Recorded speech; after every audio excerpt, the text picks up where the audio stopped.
Muy buenos días.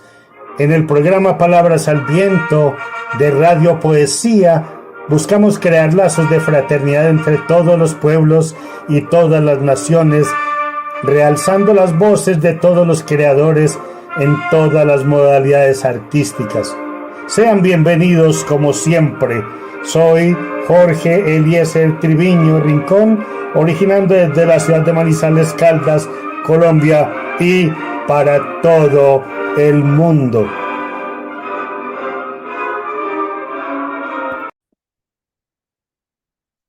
Bueno, muy buenas tardes, bienvenidos al programa Palabras al Viento. Tenemos en este momento a un compañero de equipo de Radio Poesía, poeta y además un gran ser humano, aparte de que ha brindado la nuez, la miel de sus conocimientos a muchos jóvenes. Empecemos por que Nauro Torres Quintero se nos presente y nos cuente además, eh, primero dónde nació y nos cuente un poco del entorno que le tocó vivir de chico, que lógicamente es muy importante para todos nosotros conocerlo. Bienvenido, Nauro, al programa Palabras al Viento de Radio Poesía. Pondré en esta mañana mi voz y mis palabras al viento para que caigan en los corazones y en las mentes de seres humanos que aprovechan la palabra para unirse con el universo y a hermanarse con los demás. Nací a la vera de un camino indígena que unió a las etnias Muisca, Guane, chitareros que habitaron las tierras de Santander, Boyacá y Cundinamarca. Un camino indígena ancestral por donde los chasquis se comunicaron durante todos los siglos y que posteriormente esos mismos chasquis obligados por los invasores los obligaron a que los introdujera por el mundo de América, ellos tras el oro y tras las esmeraldas, y fueron mostrando esos caminos. Y por este camino entonces entró José, ay, se me olvidó, el fundador de Bogotá, el fundador de Tunja, Gonzalo Jiménez de Quesada y Martín Galeano, que fundaron a Vélez, y treparon por este camino. Y en Vélez, que fundaron a Vélez, ahí ya estaba una etnia, los chipatáes, y treparon a Unza, y allí es que fundaron a Tunja, ya existía, era una base de los muiscas, y luego se pasaron a Tibaitatá y fundaron Bogotá también de los muiscas. Estudié gracias al apoyo de mi padre, que fue arriero, campesino, labrador y cafetero, y pude ir a la escuela. La escuela funcionaba en una estación del ferrocarril, y entonces desde mi niñez fui acompañado por los ruidos del tren, los pasajeros y los multicolores viajes que hacían los diferentes tamaños y formas del tren, ya de pasajeros, ya de carga, ya de primera, ya de segunda y de tercera.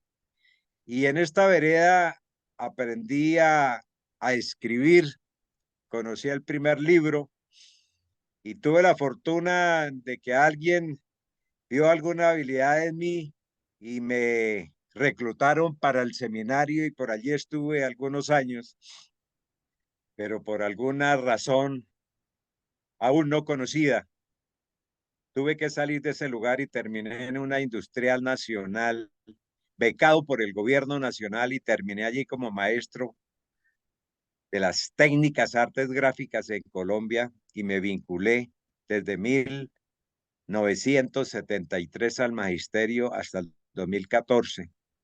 Primero con la nación, después con con el departamento, y estuve en varios municipios de Santander. Y en los últimos años me dediqué a formar lectores, a orientar a los niños y a los jóvenes a la escritura, así como yo fui enamorado por los libros, fui enamorando a la gente. Y en estas épocas mozas que hoy tenemos y que lo revelan nuestra cabeza y nuestros surcos en la piel, pues me he dedicado a la escritura, como prosista inicialmente y luego como artesano de la palabra. Bueno, don Auro, usted tocó o nos dijo una palabra que en Colombia posiblemente lo conozcamos o en Latinoamérica, pero para poner en contacto con los europeos, con la gente de Estados Unidos y de otros países, cuéntenles qué son los chasquis a quienes nos están oyendo.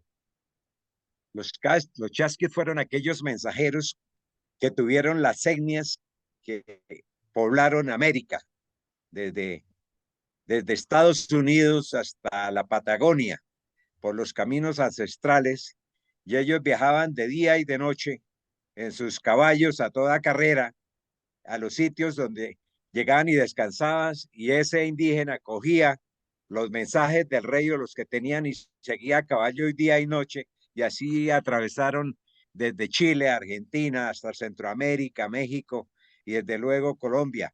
Entonces, fueron los primeros mensajeros de la palabra, fueron los primeros eh, mmm, que irrigaron la cultura que nos llegó por Norteamérica desde los vikingos. Bueno, los que llegaron desde allá y se fueron pululando y esparciendo por América hasta llegar a la Argentina. Y esos caminos, existen algunos todavía. En Santander quedan los caminos indígenas en piedra, hechos por los guanes. En Perú los vi en Cusco y por esos lares. En Chile también los vi en Argentina.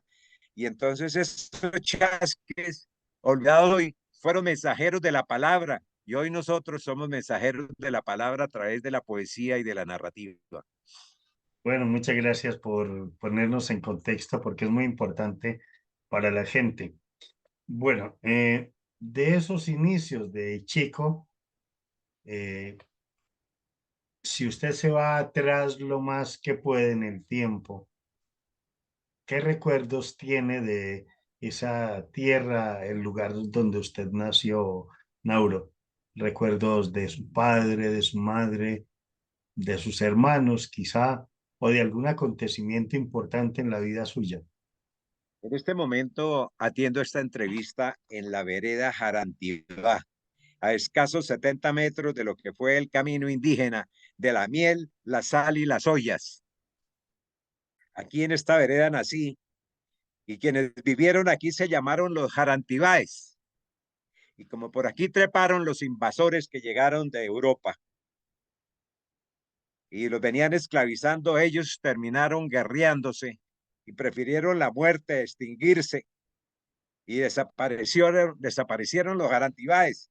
Nos quedó la quebrada, la Jarantibá, la vereda Jarantibá y las costumbres que de antaño algunas familias sostienen en estas tierras, en estos lares, en estas bahías y en estas montañas de la provincia de Vélez, insertada dentro de Boyacá, que se conoce como el sur de Boyacá, la tierra del bocadillo, la guabina, el torbellino y las mujeres bellas de Santander. Aquí nacimos con la copla, con la tropa, con la trova, con el torbellino y con la guabina, y la llevamos en el alma.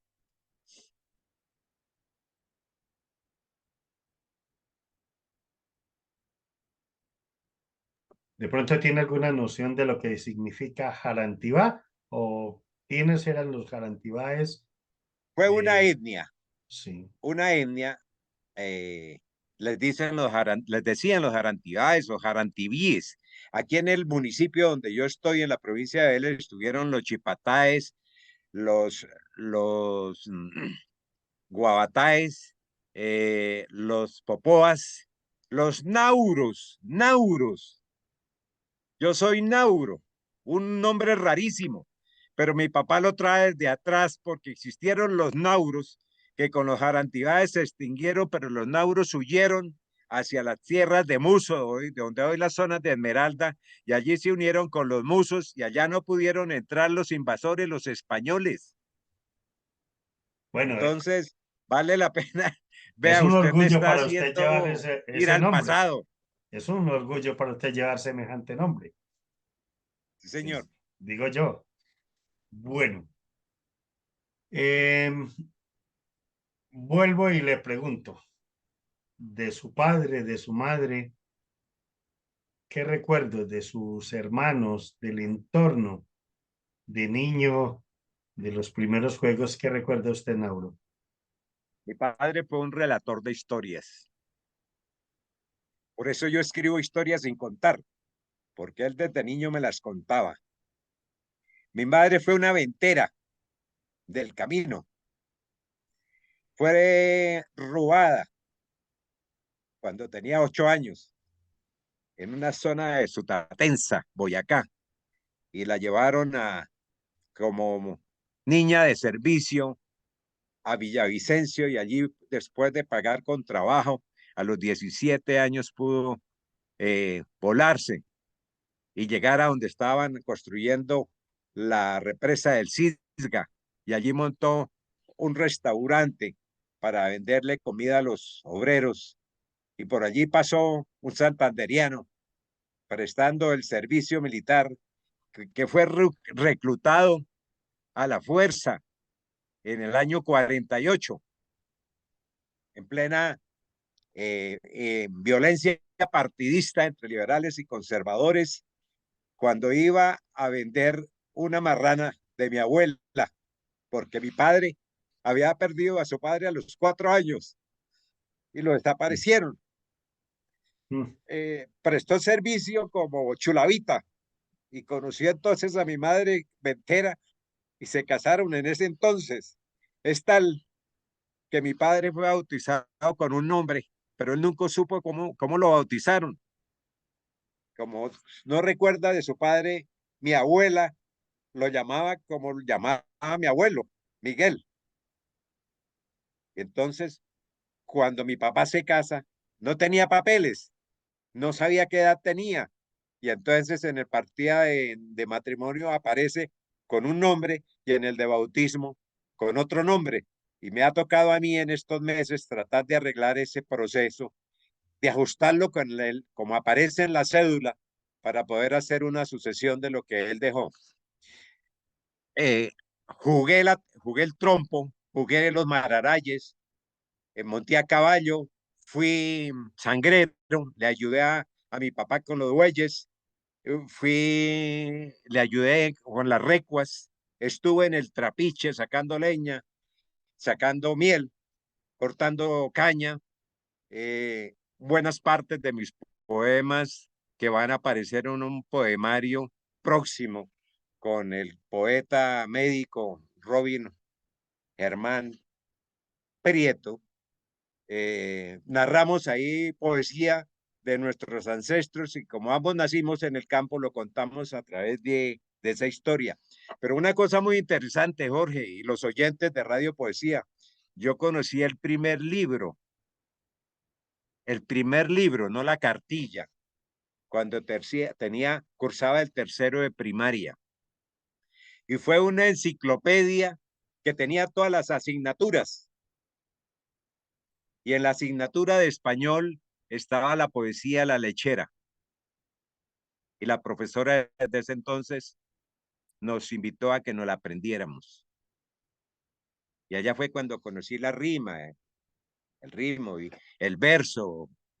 Esas. Y como participaba en las romerías que cada año la familia hacía a la Virgen de Chiquinquirá, o a la Virgen de la Candelaria, o al Exeomo en Guabatá, entonces se reunían 5, 7, 10 familias y se llevaba la comida y se viajaban todos con música, con copleros, y se cantaba, se rezaba, se donaba, se hacía el pagamento por las cosechas y se regresaba a la tierra felices. Entonces era un compartir familiar que nos une y que eso era muy propio de la etnia muisca, muy propia de Santander y Boyacá, de esta parte de Santander, que aún eh, se van en romerías a Chiquinquirá y a Leiva, y a la Candelaria, las familias que guardan todavía esos valores de antaño. Pero lo más curioso es, cuando yo hago quinto de bachillerato, primaria, llega un profesor que estudió gracias a un sacerdote que lo encontró por allá y él nos impulsó por la lectura.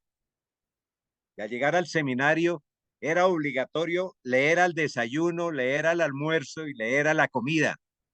Y entonces esas novelas de aventura de Sandokan, de Marco Polo, que nos leían y que uno escuchaba en silencio, lo marcaron a uno definitivamente. Además, los domingos, después de la siesta que era obligatoria, había que ir a la biblioteca 4 horas a leer en silencio. Esas cosas hacen que uno haya recogido a través de su existencia una cantidad de información que merece que uno la retorne y la devuelva a lectores eh, del ciberespacio hoy, para dejar esa palabra que de una manera u otra otros nos dieron y que nosotros tenemos que relegarla, darla, delegarla, porque esa es la misión de nosotros los humanos, compartir. Bueno, varias cosas. Vuelvo y como sé que mucha gente no conoce, que nos diga quiénes fueron los chulavitas y que nos diga cómo logró escapar su madre del lugar donde la tenían.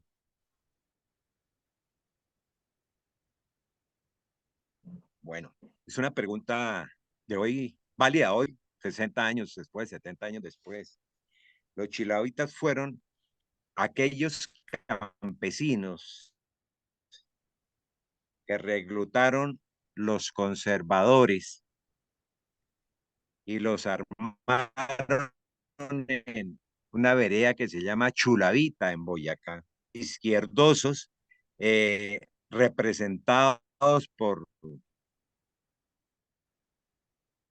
a quien mataron en Bogotá el 9 de abril de 1948, el gran pensador, el gran ilustre Jorge Eliezer Gaitán.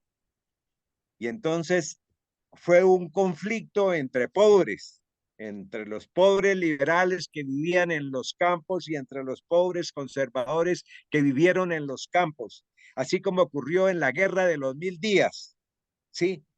Siempre ha sido un enfrentamiento entre pobres, mientras los que manejan el poder y dirigen todo están en las capitales, indisponen a la gente a través de eso, y entonces los chilavitas tenían esa misión. Decía mi padre, cuando me reclutaron, me mandaron a Guateque, tenían la misión de ir desapareciendo a los liberales.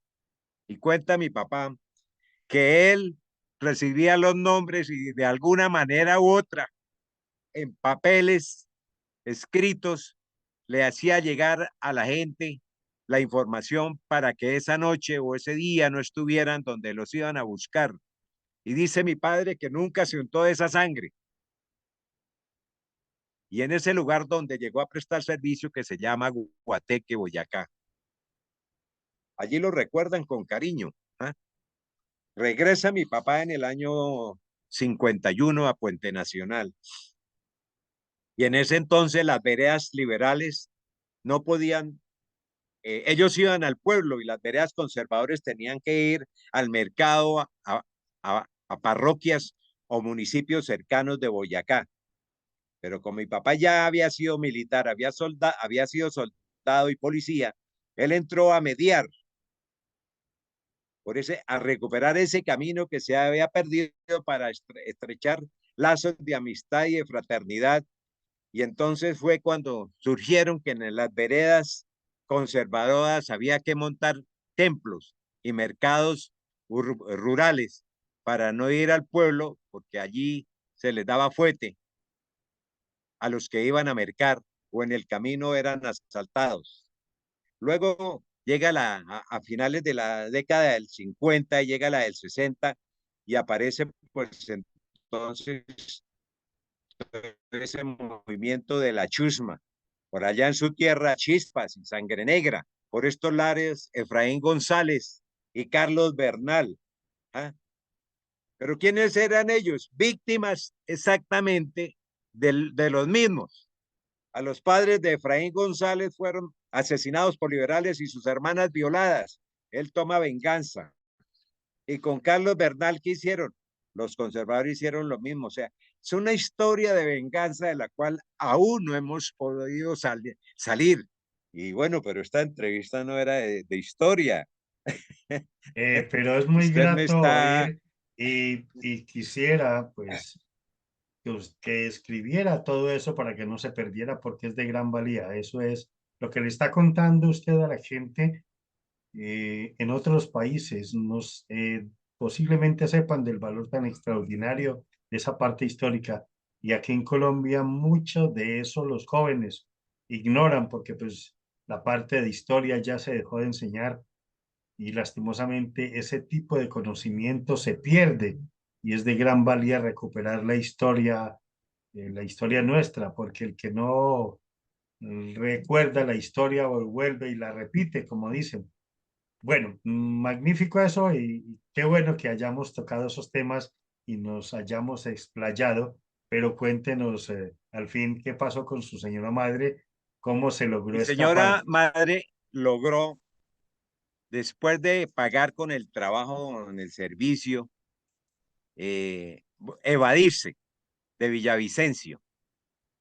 En ese entonces, entre Villavicencio y Bogotá eran 2 días de viaje y llegó a Bogotá y de rumbo a su tierra, Boyacá, tenían que pasar por lo que hoy se conoce como el Cisga y ahí estaban dando trabajo al que llegara. Entonces ella decide quedarse ahí como, como ayudante en un restaurante y allí aprende todo ese oficio del servicio de restaurante y se independiza, llega a Guateque y monta un restaurante y una tienda donde, al lado de lo que hoy es el Palacio Municipal de Guateque, y allí brindaba alimentación a los militares, y allí fue donde mi padre la conoció. Mi madre toda la vida fue ventera y hacía pan, hacía almojábanas y hacía aguardiente. Bueno, toda esa parte de la historia suya es realmente apasionante, por no decir más. Es de una aventura tremenda la que usted ha aprovechado el conocimiento culinario, el conocimiento de las etnias, de las razas, de los campesinos. Eh, Eso es extraordinario. Mm, una anécdota así como para terminar esta primera parte, con su padre o su madre o con sus hermanos en Nauro y lógicamente eh, luego entonces empezaremos con la parte de la lectura en la segunda parte de esta entrevista que se me ha hecho tan corta que estoy por pensar que necesito otro programa más. A los oyentes de Radio Poesía, soy Nauro Torres Quintero, un artesano de la palabra colombiano, y buena parte de los temas y de las historias que Jorge ha suscitado que yo comparta con ustedes en este programa están en un libro digital que se llama Historias sin contar Jarantibá y en otro que se titula Relatos traviesos para jóvenes inquietos, que son las historias de mi niñez y mi juventud. Y también existe otro que se llama Relatos del camino indígena de la miel, la sal y las ollas, que recoge desde antes de llegar los españoles, cuando llegan los invasores, cuando suben los comuneros por acá, cuando pasa por aquí Martín Galeano y cuando se encuentra Santander con el general Bolívar en Puente Nacional y toman y trazan la estrategia en 1810 de cómo enfrentar la retoma que harían los españoles años después. y trazan en esta la estrategia de guerra de guerrillas y nombran a capitanes santanderianos. Entre esos voy a citar al hermano de Antonia Santos. Sí, de Antonio, Mario, el gran Fernando Santos Plata, que además desde que estuvo organizando por todos los pueblos a la vera del camino indígena, los grupos, llamémoslos, hoy le dirían guerrilleros, para retener el avance de los militares de Bogotá hacia allá, ¿no? Por donde venía Bolívar y Santander, y los que venían por Venezuela, que entraron por Cachirí, jugaron un papel determinante en la batalla del Pienta en Charalá el 4 de agosto, porque impidieron que todos los que habían derrotado a los santanderianos en Cachirí no llegaron 2 días después al puente de Boyacá y se definió la batalla. ¿Cuánto le costó a Santander? 3.600 muertos que la historia no cuenta, pero que le estamos contando en un libro que se llama La batalla del Pienta. Qué bueno. Creo que yo estoy hablando con un poeta, pero también con un educador y mucho más con un historiador que desearía que todos conocieran. Por favor, despídase de esta primera parte, Nauro, y ya pasamos para la segunda para que nos lea unos textos y lógicamente conversemos porque creo que esto se nos quedó muy corto. Un abrazo poético y agradecido por usted que está en el dial escuchando esta entrevista. Sí, lo que hemos hablado en esta entrevista despierta interés en usted. Lo encuentra en internet digitando Nauro Torres Quintero o Historia sin contar, y ahí encuentra toda la información de mis publicaciones y de mis historias, más de 400 publicaciones en mi blog naurotorres.blogspot.com. Ya volvemos, muchas gracias. Muchas gracias, Nauro. Muy amable.